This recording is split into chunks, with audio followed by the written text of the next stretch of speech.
Near the toll plaza on a highway in Punjab, India, there was a roadside eatery food cart where vehicles passing by often stopped for a short break of 10 to 15 minutes to have tea and refreshments. On August 18, 2024, the owner of that eatery was found dead near the premises. Upon receiving this news, the police immediately arrived at the scene. However, despite thoroughly inspecting the area, they found no clues. There were no CCTV cameras installed that could help them identify the culprit. As the investigation began, the police discovered that the eatery owner's phone was missing. Even after continuous tracking, there was no sign of it because the device remained switched off. Whoever had the phone never turned it on, until one day, after persistent tracking, the phone was suddenly activated. As soon as the phone turned on, the police traced its location and reached the spot. There, they immediately arrested the individual in possession of the phone. Interestingly, the person did not attempt to flee but appeared confused, as if unaware of what was happening.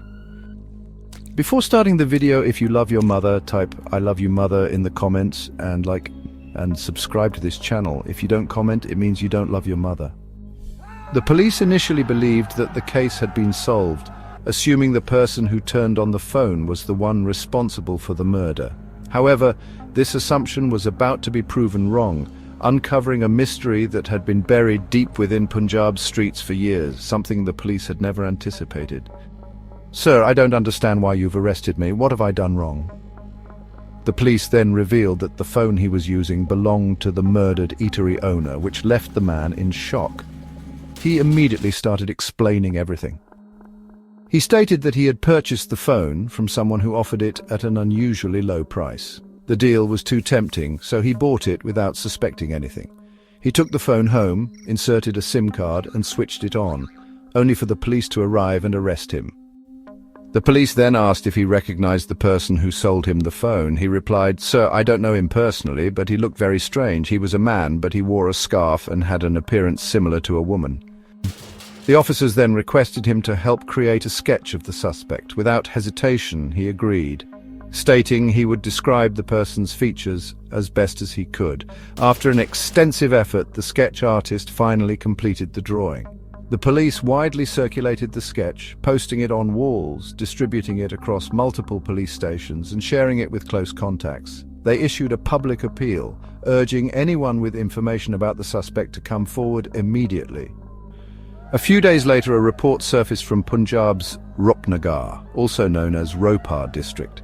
A local claimed to have seen a man resembling the sketch. Without wasting time, Punjab police rushed to the location and arrested the suspect. His name was Ram Swaroop, a 33-year-old man. Finally, the police believed they had caught the murderer of the dhaba owner.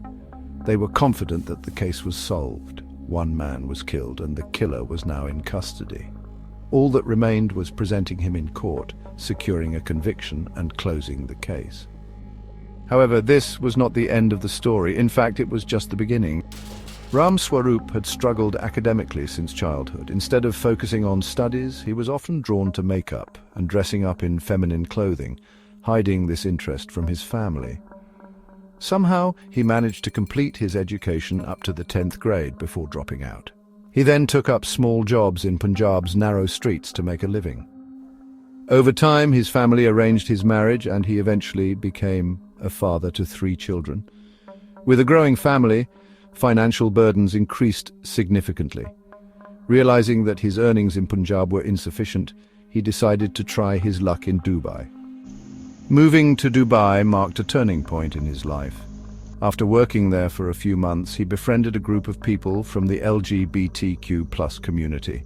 Through them, he came to understand that the emotions and struggles he had faced since childhood were not unique to him. Many others felt the same way. Gradually, he became more self-aware, recognizing and accepting his true identity. After spending some time in Dubai, he moved to Qatar for work, but eventually decided to return to Punjab, intending to stay there for good. After returning to Punjab, Ram Swaroop struggled to settle down. While taking up odd jobs, he developed a habit of drinking alcohol. Initially, he drank occasionally, but over time it became a daily addiction. This led to frequent conflicts at home. He constantly fought with his wife, had disagreements with his parents, and arguments became a routine part of his life. Whatever little money he earned, he spent on alcohol. He would often get into fights outside, and when at home the disputes continued. Eventually his family, exhausted from his behavior, threw him out of the house. Now homeless and without money, Ram Swaroop found himself with no options. Desperate, he made a drastic decision. He began working as a prostitute. By day he lived as an ordinary man, but at night he transformed his appearance, dressing as a woman to attract clients. Over time he built a clientele. Some treated him well, while others mistreated him, leading to frequent altercations. Despite this, he managed to earn enough to sustain himself. Then came a turning point in June 2023. One night, a client got into a heated argument with him. The dispute escalated to a dangerous level, and in a moment of rage, Ram Swaroop strangled the man to death using a piece of cloth. But what shocked him the most was how he felt afterward. It was as if he had discovered a new kind of satisfaction, an eerie sense of control. The feeling of silencing someone who had been shouting and threatening him moments ago changed something inside him. From that day forward, Ram Swaroop was no longer the same person. While he continued treating respectful clients normally, any client who argued or tried to overpower him met the same fate.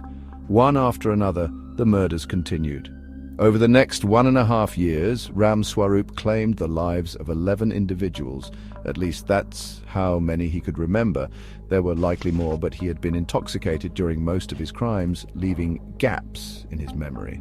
Most of the time, Ram Swaroop was heavily intoxicated, so much so that he often had no recollection of his actions.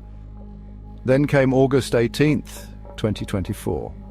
That night, near the Kiratpur Sahib Highway toll plaza, the dhaba owner became his next victim. The two got into an argument over money. Ram Swaroop's payment had been agreed upon earlier, but when the dhaba owner refused to pay the full amount, Ram Swaroop's rage took over. Enraged, he killed him on the spot. But Ram Swaroop had a strange ritual with his victims. After murdering them, he would strip them of their clothes and carve the word betrayer on their backs. Before leaving, he would apologize to them. Despite committing multiple murders, he always managed to evade the police. However, this time, he made one small mistake. He stole the victim's phone and later sold it for quick cash. This one misstep became the key to his capture. During his confession, Ram Swaroop told the police, "I never intended to kill anyone, but if someone refused to pay me what I deserved, what else was I supposed to do?" Now, the police are investigating other unsolved murders with similar patterns. If they uncover more cases matching his methods, they will finally determine the full extent of his killing spree. And that was the story of Ram Swaroop, a man whose life took a dark turn and eventually landed him behind bars. While some serial killers take pleasure in killing, turning it into an obsession, Ram Swaroop wasn't one of them. It was his circumstances that transformed him into a ruthless murderer. Now, standing behind prison bars, he is left to face the consequences of his actions. For Ram Swaroop, returning from Dubai to Punjab was the worst decision of his life, a decision he will regret forever. But perhaps his biggest mistake wasn't leaving Dubai, it was drowning himself in alcohol. His addiction clouded his judgment, destroying his sense of morality and leading him down an irreversible path of destruction. If you drink, do it responsibly. Never let it consume your life. I've seen so many people say, "Bro, it's a party." If you don't drink now, when will you? No, don't fall for that mindset. And even if you do drink, be in control. Don't get to a state where you lose awareness of yourself, where you don't even know what you're doing. Everyone knows their limit, but pushing beyond that just to show off, just to prove nothing affects me, or to act tough, isn't worth it. Avoid reckless choices, because what starts as small, casual habits can eventually lead to devastating consequences. This was today's story. Till then, take care and stay safe.